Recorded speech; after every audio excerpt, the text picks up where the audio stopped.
সবচেয়ে বেশি আছে। এই জন্য আমরা এখানে ফোর্সের সংখ্যা বাড়িয়েছি এবং আমরা আশা করি যে এটা আস্তে আস্তে কমে আনবে।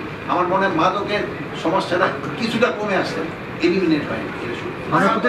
আমাদের আগামী নির্বাচনে প্রভাব পড়বে, আরো উদ্ধার হবে এবং এটা আমার আইন শৃঙ্খলা বাহিনীর প্রস্তুতিও খুব ভালো এবং তাদের প্রশিক্ষণ কিন্তু শুরু হয়ে গেছে। এবং আপনারা জানেন যে আমরা অনেক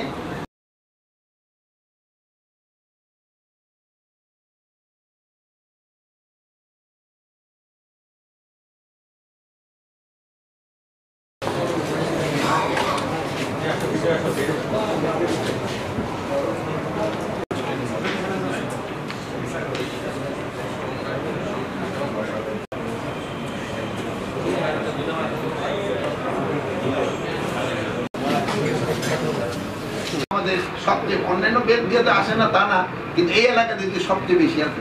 এই জন্য আমরা এখানে ফোর্সের সংখ্যা বাড়িয়েছি এবং আমরা আশা করি যে এটা আস্তে আস্তে কমে আনবে। আমার মনে হয় মাদকের সমস্যাটা কিছুটা কমে আসছে, এলিমিনেট হয়নি। আমাদের আগামী